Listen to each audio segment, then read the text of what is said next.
Bienvenue sur Médias Horreur. Ici, nous explorons les recoins les plus sombres de l'horreur. Frissons garantis à chaque vidéo. Il faisait nuit noire à Sinaloa. Le ciel étoilé était obscurci par des nuages menaçants. Teresa Mendoza, la reine du Sud, avait réussi à établir son empire du trafic de drogue, mais quelque chose de sinistre se préparait dans l'ombre. Un soir, Teresa reçut une lettre mystérieuse. Elle était écrite en lettres de sang et ne portait aucune signature. Le message disait « Ton règne touche à sa fin, Teresa. Les ombres du passé vont te hanter. » Intriguée et inquiète, Teresa chercha des réponses. Elle se plongea dans les dossiers de ses ennemis, mais aucune menace imminente ne semblait évidente. Cependant, la tension pesait lourdement sur ses épaules. Une nuit, alors qu'elle se reposait dans son luxueux manoir, Teresa entendit des murmures étranges. Des voix déformées chuchotaient son nom, émanant des coins sombres de la pièce. Elle se leva, armée d'un pistolet, et inspecta chaque recoin, mais il n'y avait personne. Le lendemain, l'un de ses hommes de confiance disparut mystérieusement. Teresa était déterminée à découvrir la vérité. Elle engagea un détective privé, mais même lui ne pouvait trouver d'explication rationnelle. Les murmures persistaient, et Teresa commença à douter de sa propre santé mentale. Alors que la tension montait, des apparitions effrayantes commencèrent à hanter Teresa. Des figures spectrales au visage déformé apparaissaient dans les coins de ses yeux, disparaissant dès qu'elle tentait de les regarder directement.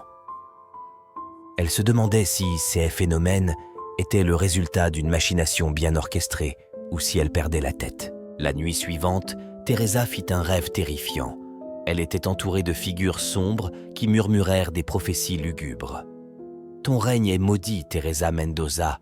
Les ombres du passé réclament leur dû. » La reine du Sud décida alors de faire face à son destin. Elle retourna sur les lieux de ses débuts, dans les ruelles sombres où tout avait commencé. C'est là qu'elle découvrit un ancien allié, présumé mort depuis longtemps. Il avait survécu à une tentative d'assassinat qu'elle-même avait orchestrée autrefois.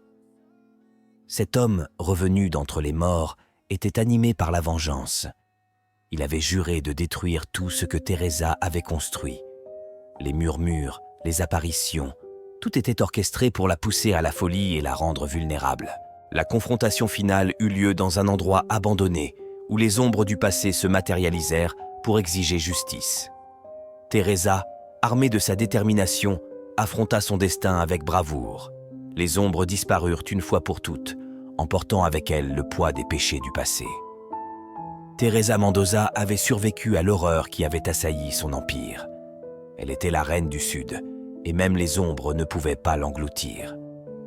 Cependant, elle ne put jamais oublier les murmures sinistres qui résonnaient dans son esprit, rappelant que dans le monde du crime, le passé pouvait toujours revenir hanter, même la reine la plus puissante.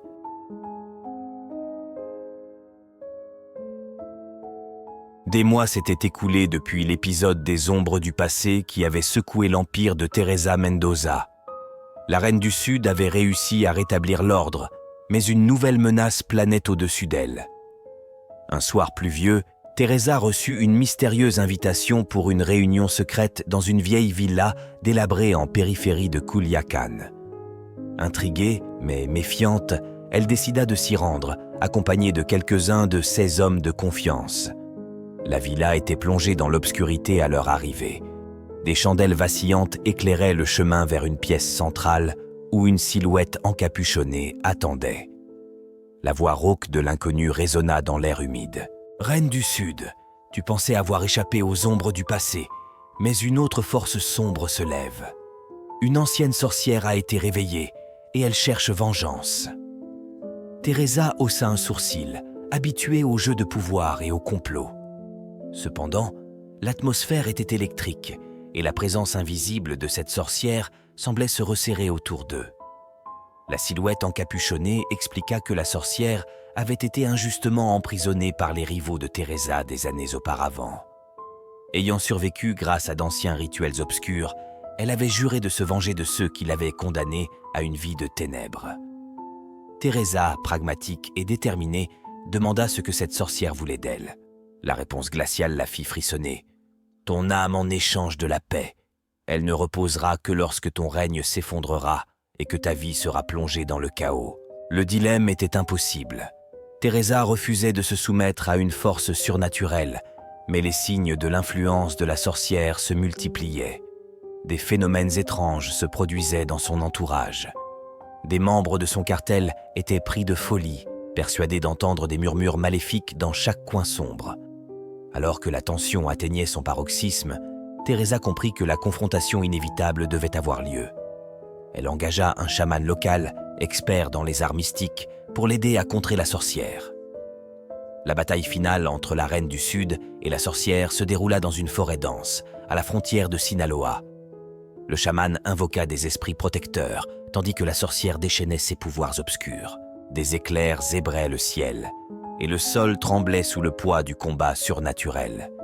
Teresa lutta avec courage, utilisant son intelligence et sa détermination pour résister à l'emprise croissante de la sorcière.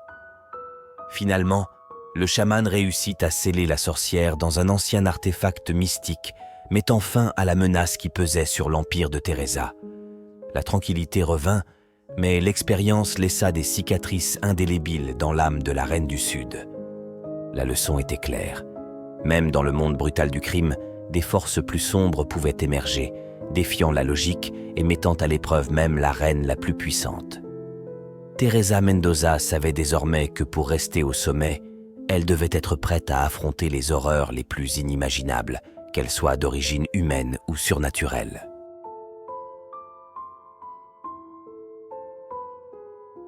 Les rues animées de Mexico résonnaient de la réputation grandissante de Teresa Mendoza, la reine du Sud.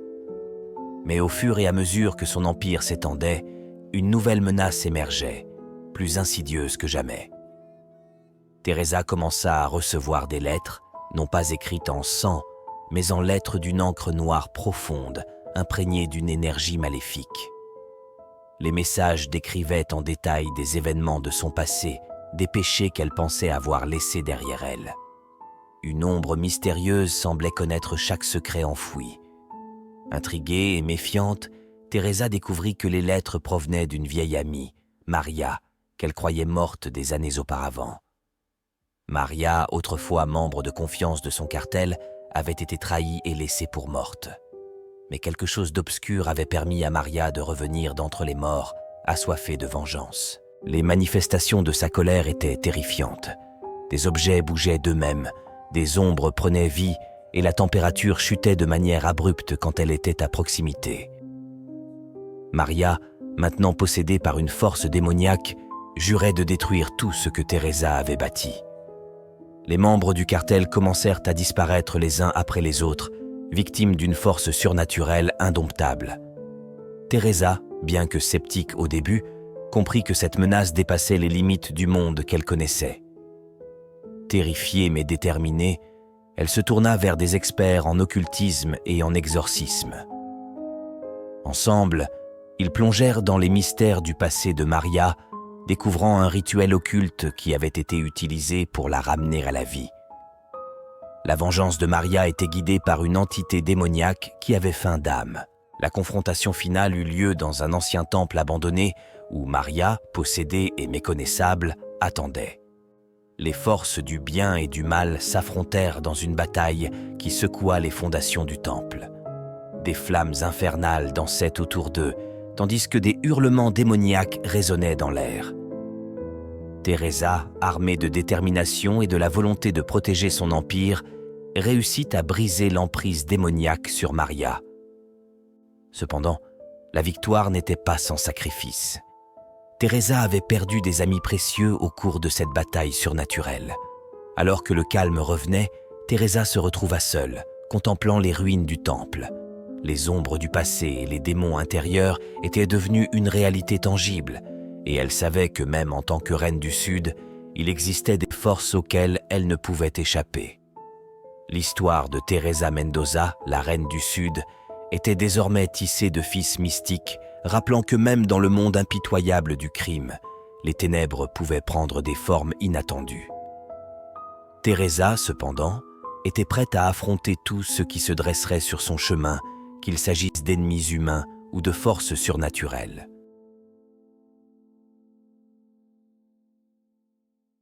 Dans les recoins obscurs de la frontière entre le Mexique et les États-Unis, l'empire de Teresa Mendoza continuait de prospérer.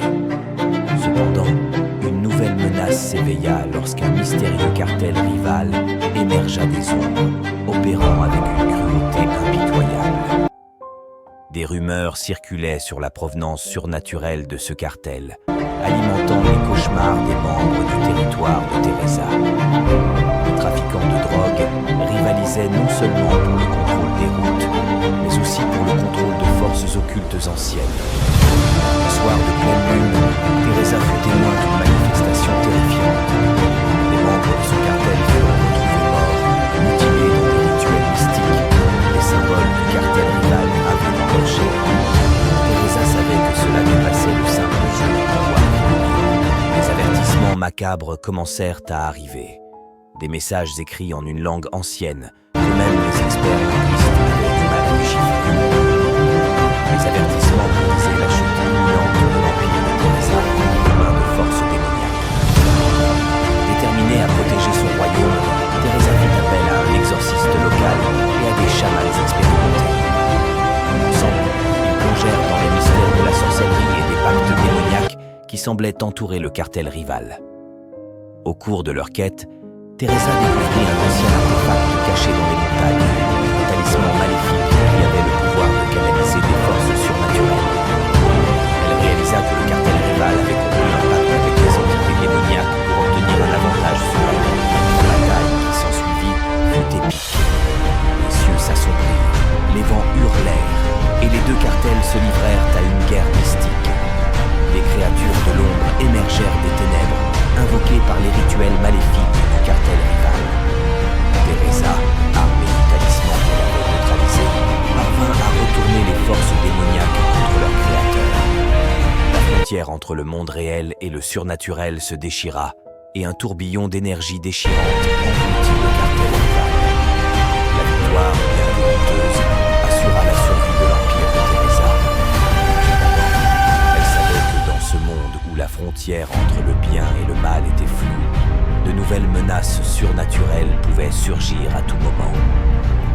Teresa Mendoza, la reine du Sud, restait une figure énigmatique dans un monde où la réalité et l'occulte se mêlaient. Son règne se poursuivrait, mais elle demeurerait toujours consciente des ombres qui pouvaient surgir du passé, du présent, même de l'au-delà,